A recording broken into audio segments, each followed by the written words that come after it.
Well, how's it going, Finance? The pit is lit.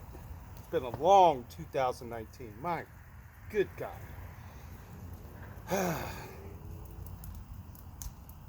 I'm Jeremiah Nickel, aka JT Nickel, off of Reddit at ProDJKC on Twitter. There's something I want you to keep in mind when you look at the downturn of the market, and we have a lot of development, and we have a lot of uncertainties about the future. Okay. Personally, I'm excited about just the way things are going. Level one, all the layer two stuff that's happening. There's things you can do right now, and I hope you're using some of the tools that are out there. Maker, and I love the Boulevard app, and there's just a variety of things that you can have fun with in the ecosystem right now. If there's one lesson that I could give you guys, especially all of us that have put in money and have been down in the red on that money in the last 18 months, 2 years, basically people that buy and hold, is don't forget that Bitcoin has died 1,000 deaths, right? Bitcoin obituaries, you hear about it all the time, right? Crypto's dead. Okay. here's the deal. There's always going to be a measure of people, including myself, that are always going to have one foot in this thing. It's exciting, from a investment standpoint. If you're here to make money, that's great. But if you're here for the technology, that's also great, because there's just so many cool things that are just being built that far exceed the expectations anything Bitcoin for me could have ever delivered. And I want you to pay very close attention, quite simply, to all the censorship that's taking place on YouTube right now regarding cryptocurrencies. Why, of all things, right? And part of me has to wonder if YouTube is actually going to make some moves at some point. I don't know. What I know is that they're censoring the most mundane videos of different YouTubers that are out there. Now, that being said, there's a lot of influencers during the ICO craze that were being paid to help scam people, but I don't know if it's YouTube's job to, I don't know. I don't know what their job is, or if they're, who's telling them to do this? It's just kind of worrisome.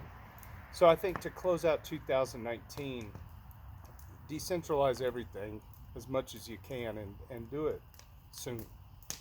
I know that when you read through posts on Reddit and comments, it's sometimes kind of hard to read through some of the noise. Listen, there are people who have invested money that they should not have, and risked more than the capital that they really should have allotted. I have been those people. I have done that. That's called gambling. And so I think we're seeing this bottom area in 2019 that is just, it's incredible that we dipped to $80 or whatever, and now it's going to be a while. Are you here for the long haul? Are you buying? Are you researching? Are you contributing? Are you helping? At least on Reddit, I feel like there's, everybody's talking their game. Everybody's talking their books. I know that I like having fun with the little toys that I've been playing around with, and some of these toys are gonna be mainstream eventually, because I think when the retail investors finally decide to take, especially like, let's take YouTube for example, if they decide that they want to go elsewhere and promote their message on a different platform, it may not be very lucrative at first, But once the snowball effect takes over, you've got a new dawn, a new era. You have, Facebook taking over MySpace. All right, it just goes on and on and on. Where's Gateway Computers now? Right, we have Dell, uh, it, Atari. Atari just makes software. Are they still around? I don't know. I mean, it's kind of a dog eat dog world. And I guess if I could say anything is, I remember 1994. I was outside Coffeyville, Kansas, as a flunking freshman in college, and I saw driving around in the countryside this massive warehouse.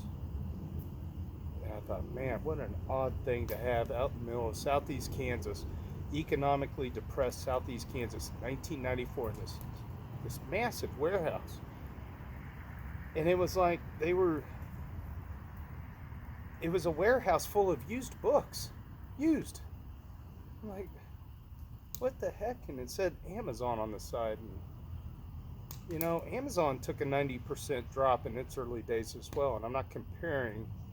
All I'm saying is that emerging technologies and emerging ideas, they take sometimes decades to come to fruition. And crypto is this weird animal that has been so volatile in its early days, and it's still early. It's still early. I don't hold any Bitcoin, but I have respect for the fact that it's been around for like, what, 10, 11 years or whatever. Is it gone? No. Are the Chinese seizing miners? Yeah. Does that mean it's dead? No. I mean, there's a demand out there, and it's inorganic in the way that it's treated in the markets, but there's an organic amount of desire for what this type of technology can deliver people. So 2019, was it a big lesson? I guess. Yeah. I mean, myself included, should have taken more off the table. However, I'm here for the long haul. So I'm not the kind of guy that runs around panic. I don't really. I mean, I love reading through the daily on ETH Finance, and I love seeing what people are thinking. But at the same time, it's like, chill out, and start helping to build things. And if I could ask one thing for 2020, is that when we kick off this monthly thread, is that we don't have developers sitting back beaten down. We don't have investors sitting back beaten down. Get people in that monthly thread every month. There's 12 updates a year for your company. And we should all be going in there, and we should be acknowledging that we are watching and we are hopeful. And, if you see a project that you like, give them a nod. If you see a project you want to learn about, give them a nod. Throw them an upvote. Let them know you're clocking in. All right? I'll be clocking in just like I do. All right? That's all I got. Merry Christmas, Hanukkah, Kwanzaa. We got all kinds of holidays out there, right? So for me, on Christmas Day, Merry Christmas, and cheers and big hugs from Kansas City.